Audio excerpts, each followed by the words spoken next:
Bismillahirrahmanirrahim. Assalamu alaikum little learners. I'm Nabila Bashir and I welcome you to Gohar Publishers. Our slogan is redefining the geography of education through digital resources for conceptual learning. Dear students, इस video में हम Gohar skill up English play group का page number 50 से 53 करने वाले हैं और हम सीखने वाले हैं हमारा नेक्स्ट लेटर.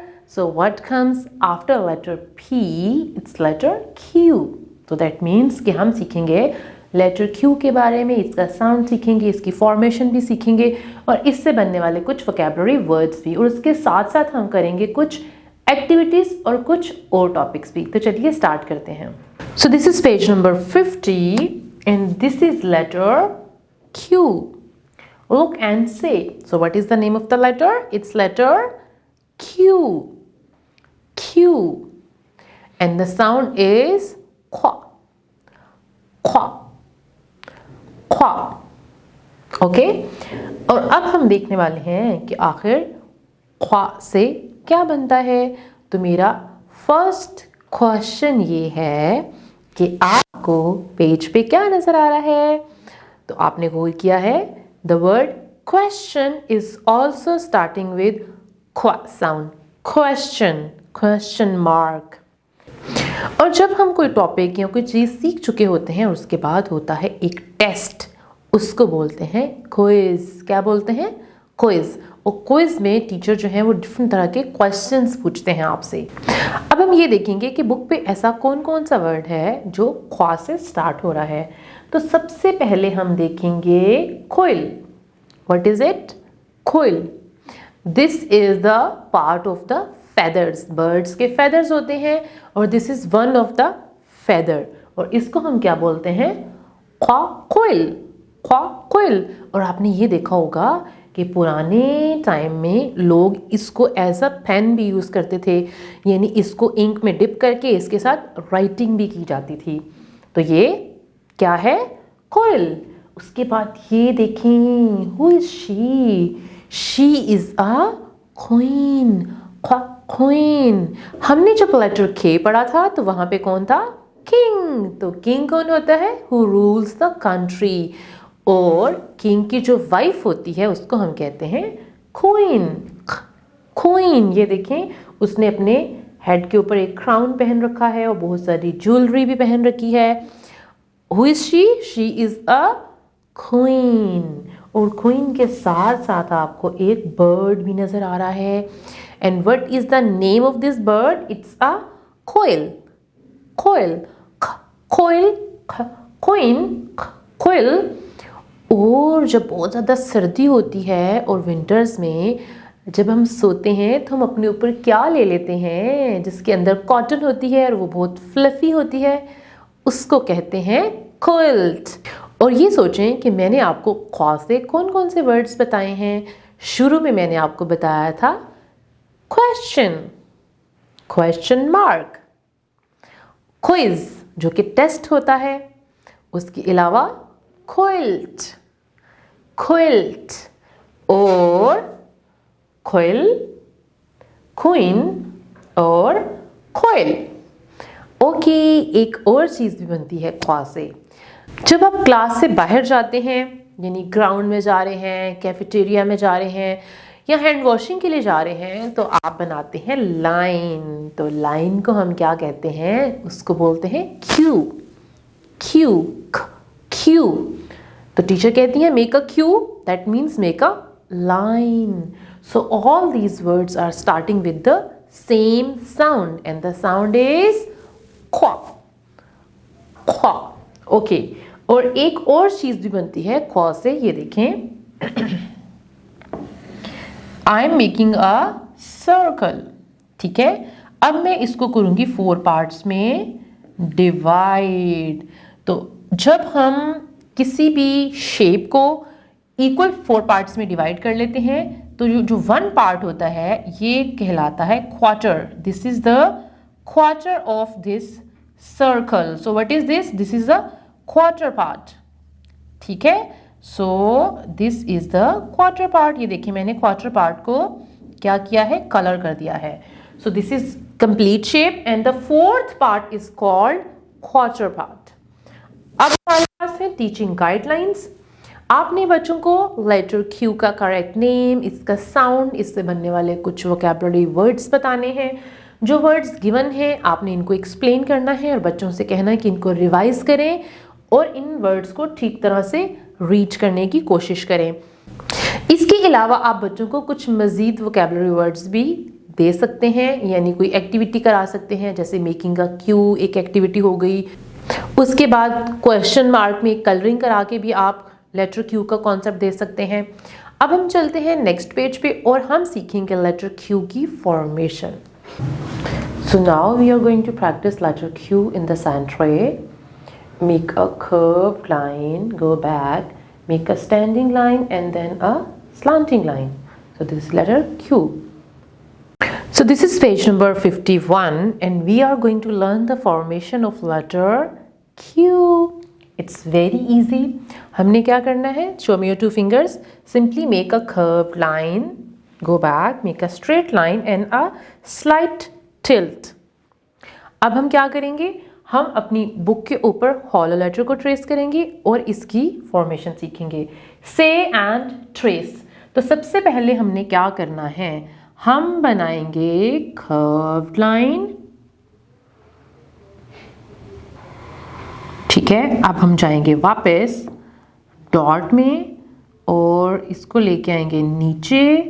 हम बनाएंगे स्ट्रेट लाइन और यहाँ से हम बनाएंगे स्लांटिंग लाइन। तो ये बन गया हमारा लेटर क्यू। अब हम डॉटेड लेटर्स को भी ट्रेस कर लेते हैं। इस डॉट पे पेंसिल रखें, कर्व्ड लाइन बनाएं, वापस जाएं, स्ट्रेट लाइन बनाएं। ये देखें, ये बन गया हमारा, जैसे डी को आप उल्टा कर दें, यानी डी की लाइन को ऊपर की बजाय नीचे को ले आए तो ये उल्टा डी है।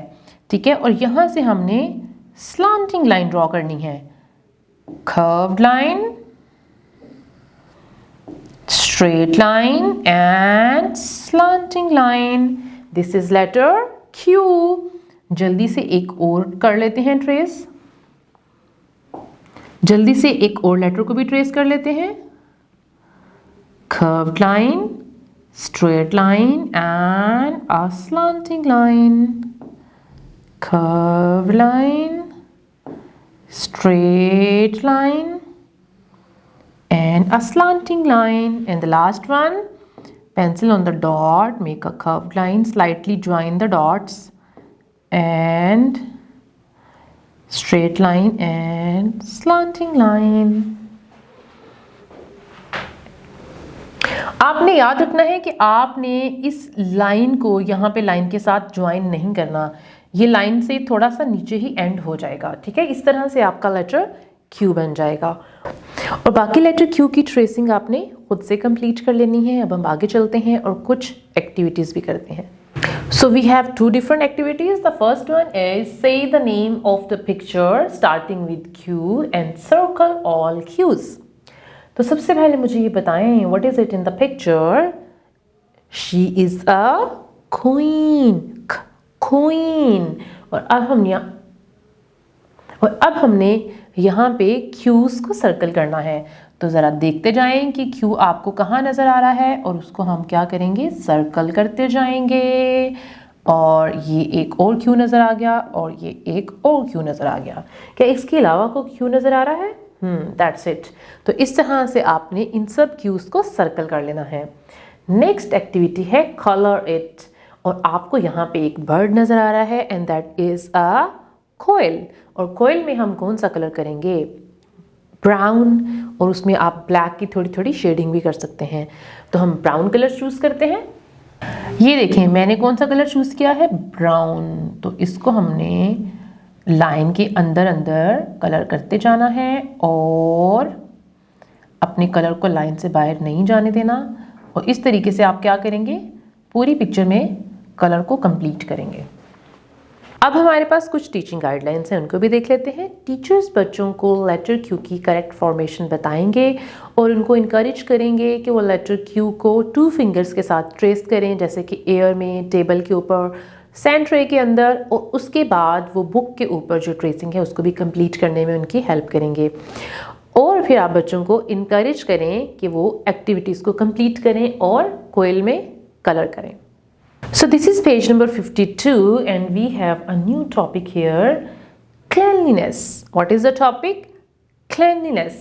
और cleanliness में हम सीखने वाले हैं steps of hand washing, the most important thing in cleanliness.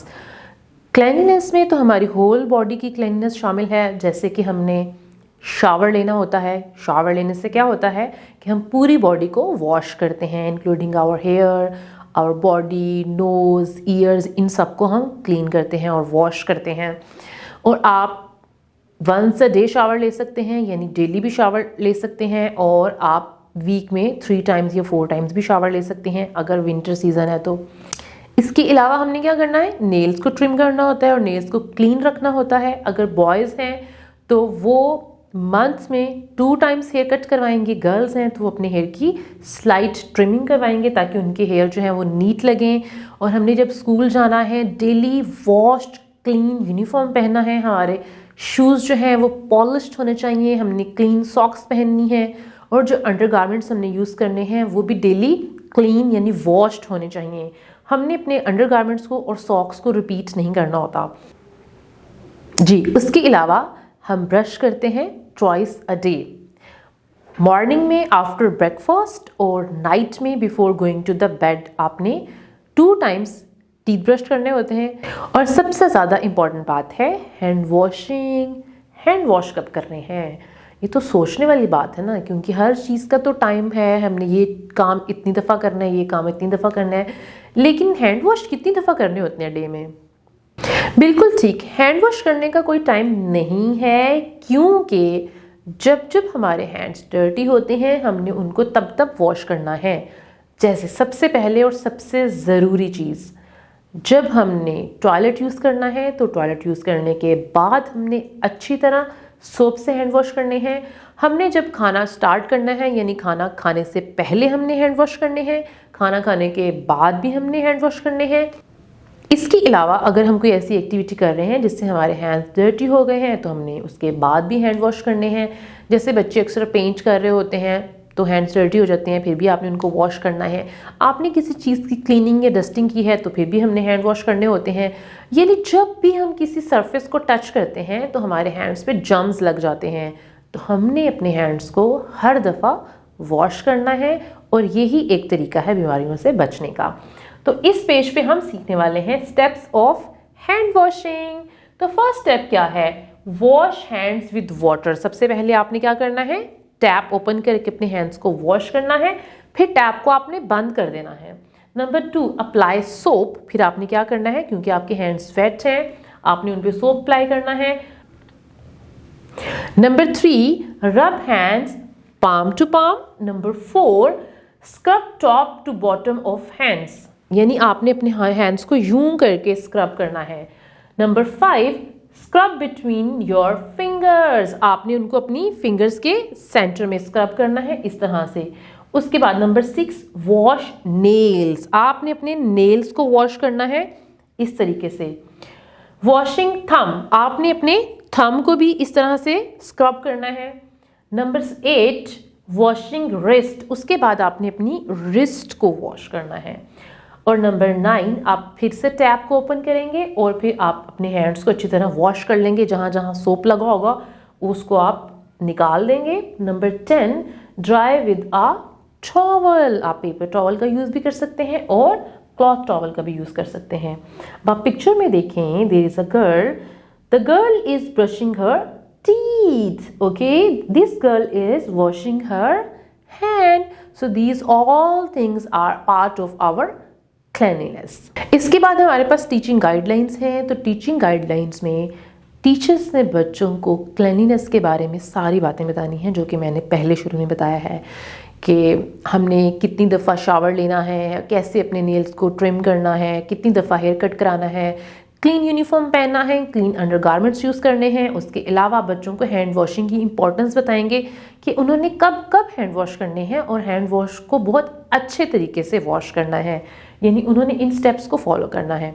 अब हम चलते हैं नेक्स्ट पेज पे G. This is page number 53 and the topic is parts of the body.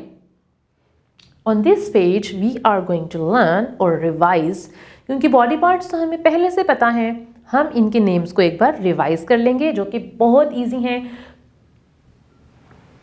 तो हम इसको करेंगे सिंगिंग की फॉर्म में, क्योंकि आप इसको बहुत इंजॉय करेंगे।